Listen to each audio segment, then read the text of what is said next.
So firstly, I would like to really thank you for the interview in Edu Talks. And so we're really delighted to have you here. Yeah, So, thank you sir, for inviting me. sure. So, sir, since we're all going through the pandemic together with the depressing and the negative news all around, and it gets difficult for the students and the budding teachers, the very upcoming teachers, to stay inspired and motivated, especially when the education sector has been hit the hardest, right? So, we would really like to know your journey from teaching to becoming a principal, sir. So, if You you could, want to know my journey? right, sir, God, it's going to take years. I studied in Kalimpong in a school known as Dr. Graham's Homes, right, sir. right? Mm-hmm. Uh, a wonderful school, fantastic teachers, dedicated, and they treated us like their own. And that's why actually I wanted to become a teacher, because of them. Anyway, I finished schooling in 77, and then gradually I went to Mount Hermon Teachers Training College and did my TTC. And the first school I joined was Julien Day School, Kolkata, That's under the guidance of the owner, Mrs. Sheila Evelyn Broughton. I joined class 6, and her sister, the late Ramola Roy. It's basically these two teachers, these two people that inspired me to go further in education, teach. It inspired me to be a better teacher, to be more innovative,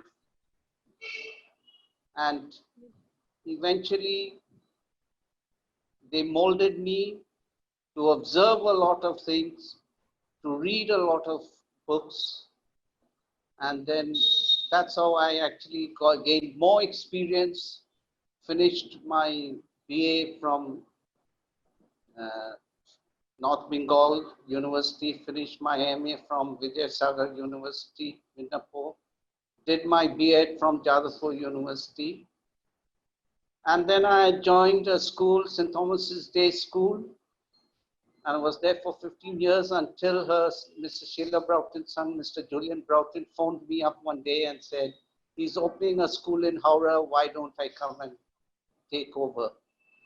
I joined the Howrah school for 3 years, came into Kalyani in 2010, and in 2012 I became the principal.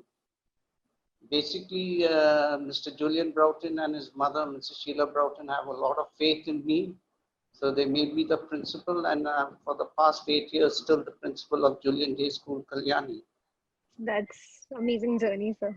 That's great. It is. And there are a lot of people I need to thank.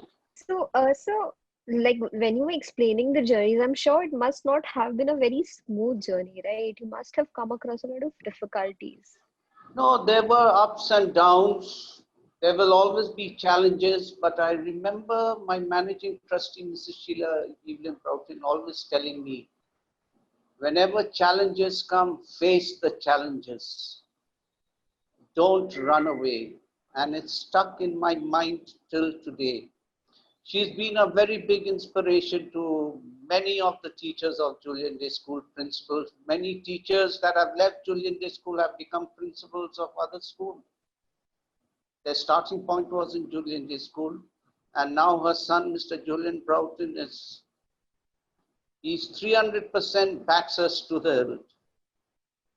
You cannot have a better owners than Mr. Julien Broughton and his mother, Mrs. Sheila Broughton.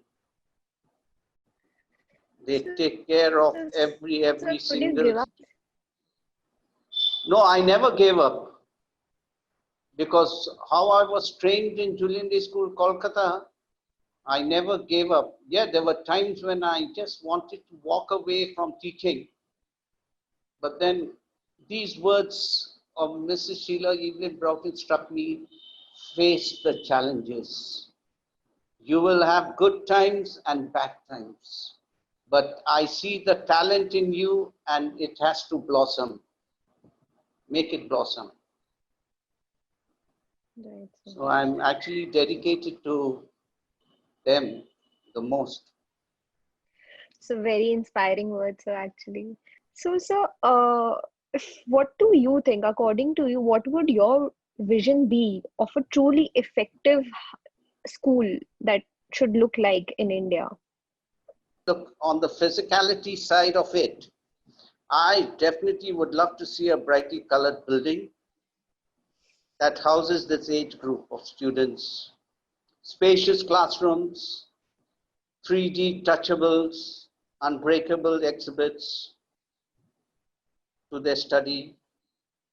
Children relate to the easy access of digital boards, e-libraries, outdoor activities, especially a canteen, the food they serve that love children love to ingest.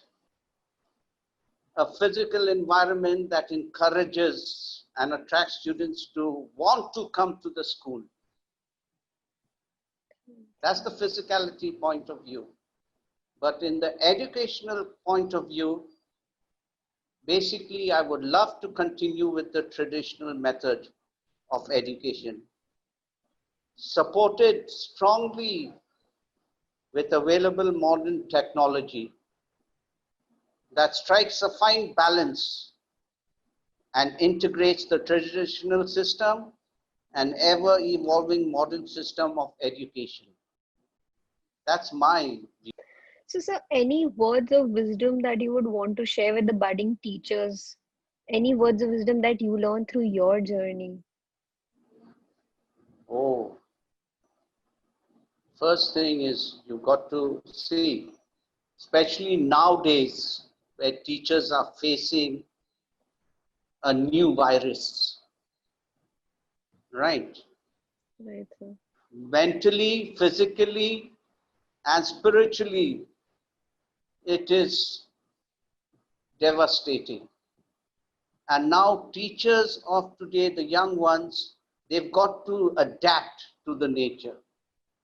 They've got to be flexible, be innovative, be spontaneous when demanded, be calm, collective, calculating when in a catch-22 situation. Right, sir. As teachers, we need to evolve and adapt to the times and the changes. We cannot be the teachers of olden days. We have to move with the times because today's students are way ahead of their time. Right, We sir. need to be conscious of real life experiences which will help us guide, groom, and mold young minds when children are faced with a dilemma. As you know, a teacher's role is multidimensional. They play educator, parents, counselor, physician, spiritual guide, facilitator, friend, and the list can go on. A teacher is expected to be all in one package. There are times when kids elevate the teacher to the highest pedestal of being God. Most of the people say the school is the temple of God. We've got to learn to live with it. It is frightening, but it's reality. We've got to face it. Thank you so much for that, sir. So also, what suggestions would you give to the teachers on approach to online teaching? What can they do to engage the children online? The main element that online classes are devoid of is the physicality of eye contact and the proximity that helps connect with individuals. There's a physical divide of artificial screen space, literal physical distance of unimaginable proportions, the absence of walking between desks. You see, teachers love to walk through between the desks, see if the children have their books out, see if anyone's reading a comic or a storybook. or playing with their mobile in the classroom and distracting. But for the teachers, the screen presence has to be that of an actor who holds his audience attention with rapture by being smartly dressed and attired, delivering their dialogues that study matter with consummate ease, and even pretending to be able to see things not really visible. Ignore movement behind the students. See, they are in the house. There will be a lot of movement. You got to ignore it. You got to be courteous, but firm to family members who may unnecessarily interfere. The teacher has to assert herself or himself despite the physical distance. This is an opportunity for many teachers who are not trained to pick up the tricks of the trade. Keep up the good work you all are doing at Vawsum. Thank you, sir. Thank you so much, sir. And more schools join the Vawsum group of schools. Thank you. Thank you so much for your time. And sir, please take care and stay safe, sir. Thank you. Same to you. Same to you. Thank you, sir.